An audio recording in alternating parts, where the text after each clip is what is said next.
अध्ययन किया है और उसके बाद ये सारा पक्ष हम कोर्ट के सामने रखेंगे। ठीक है रितेश मेरे साथ जुड़े हुए हैं इस वक्त, और मेरे साथ मेरे सहयोगी आयुष भी जुड़े हुए हैं। रितेश, अब अपना जवाब पूरा करें आप। अब बिल्कुल, तो देखिए कि जैसा कि वकील साहब भी बता रहे थे कि जब इतने सारे साक्ष्य सबूत मौजूद हैं और छात्रों का यही कहना है कि अगर एक बच्चे के पास भी क्वेश्चन पेपर पहुंचा तो ये सवाल और संदेह के घेरे में है कि आखिर एक व्यक्ति के पास भी, तो जिस आप क्वेश्चन पेपर की बात करते हैं, जो एनटीए ये दावा करता है कि उसकी जो परीक्षाएं होती हैं वो फुल प्रूफ प्लानिंग के साथ होती हैं, वहां लीक नहीं हो सकता है, तो अगर एक बच्चे, आप छोड़ दीजिए व्यापक स्तर की बात, एक बच्चे तक भी अगर धांधली से क्वेश्चन पेपर पहुंचा तो ये बड़ा लूपहोल है, ये एनटीए की तैयारी पर सवाल है, ये एनटीए के दावों पर सवाल है। तो जब इतने सारे लोग अरेस्ट हो चुके हैं, देश की सबसे बड़ी जो इन्वेस्टिगेटिव एजेंसी है सीबीआई, जब वो पूरे मामले की जांच कर रही है, उसने खुद अपनी स्टेटस रिपोर्ट आज माननीय सर्वोच्च न्यायालय में सौंपी है, तो फिर आप कैसे ये तय कर सकते हैं कि व्यापक स्तर पर नहीं हुआ, सिर्फ पटना में ही लीक हुआ, सिर्फ हजारीबाग में ही लीक हुआ, सिर्फ झारखंड में ही लीक हुआ, हरियाणा में ही लीक हुआ, या फिर अगर बात कर लें गोधरा में ही लीक हुआ, या फिर महाराष्ट्र में ही लीक हुआ? क्या पैमाना है? आयुष ने बिल्कुल सही सवाल उठाया है कि आखिर एनटीए के पास क्या पैमाना है जिसके आधार पर आप ये कह रहे हैं और कोर्ट में आप अपना जवाब दे रहे हैं कि व्यापक स्तर पर नहीं होता है।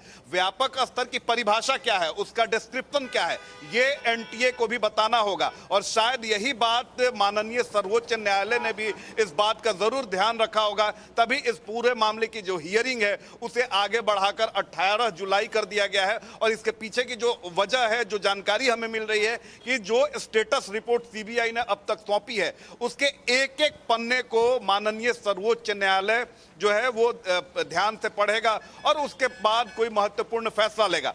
दूसरी तरफ पूरे देश की नजर है, पूरे देश 24 लाख बच्चों की नजर सुप्रीम कोर्ट के एक एक फैसले पर है। और 24 लाख में अगर आप बात करेंगे तो 99% बच्चों का यही कहना है, उनकी यही डिमांड है कि रीनीट यानी परीक्षाएं दोबारा संचालित हों, क्योंकि अब बच्चों के पास बड़ी ही कंफ्यूजिंग स्थिति है। लगातार बच्चों के फोन आते हैं, इसलिए फोन आते हैं कि इंडिया न्यूज ही देश का वो पहला चैनल है जिसने पहले दिन से ही इस परीक्षा को लेकर सवाल उठाया था। और देखिए कि 4 जून को जब देश के सारे चैनल्स लोकसभा चुनाव के परिणाम में भी जीते, उस समय भी इंडिया न्यूज ने देश के 24 लाख बच्चों के सवाल को प्रमुखता से उठाया था। और यही कारण है कि इंडिया न्यूज पर सबसे ज्यादा भरोसा है देश के छात्रों को, देश के युवाओं को। तो लगातार छात्रों के फोन मेरे पास आ रहे हैं, उनका यही कहना है कि बड़ी कंफ्यूजिंग स्थिति है। आखिर कैसे मान लें कि भाई 100 लोगों को ही फायदा मिला, 200 लोगों को ही फायदा मिला। आयुष का रुख कर लेते हैं, आयुष मेरे साथ जुड़े हुए हैं।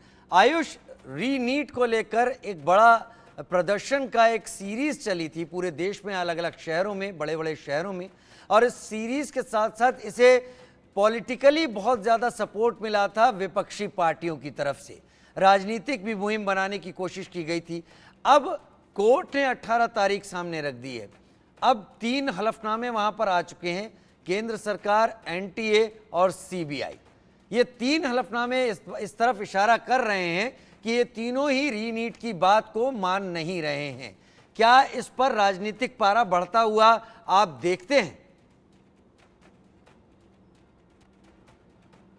जी बिल्कुल, जहाँ तक बात की जाए राजनीति की, तो राजनीति इस पूरे मुद्दे पर गर्मा गई थी। सिर्फ राजधानी दिल्ली में ही नहीं बल्कि पूरे देश भर के अलग अलग राज्यों में प्रदर्शन देखने को मिले थे, फिर चाहे वो बिहार हो, गुजरात हो, महाराष्ट्र हो, यूपी हो, हरियाणा हो, मध्य प्रदेश हो, हर जगह पर प्रदर्शन कर रहे थे। ये प्रदर्शन भी 2 प्रकार के थे।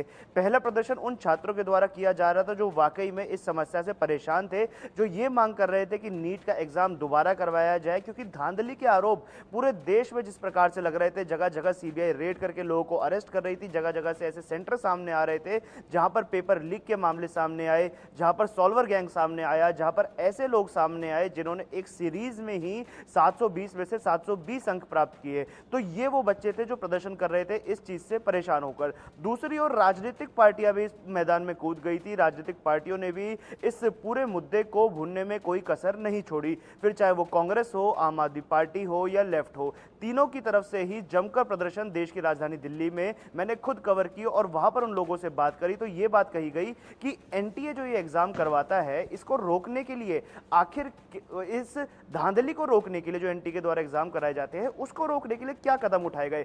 देखिए, हलफनामा दाखिल किया गया क्योंकि कोर्ट ने कहा था।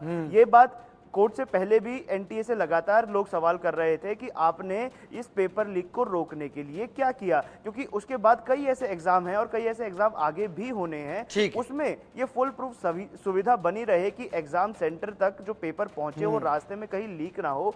इसके लिए क्या कदम एनटीए के द्वारा छात्रों का उबाल, बहुत सारे सवाल और उसके साथ एनटीए पर यकीन, ये तीनों चीजें दिखी। एनटीए पर यकीन डगमगाया हुआ दिखा, डगमगाया हुआ नहीं, करीब करीब छात्रों का खत्म होता ही दिखाई पड़ा है। लेकिन 18 तारीख का इंतजार करना होगा, सुप्रीम कोर्ट क्या सोच रहा है जानना होगा। रितेश, आयुष, आप दोनों का बहुत धन्यवाद, आप दोनों जुड़े।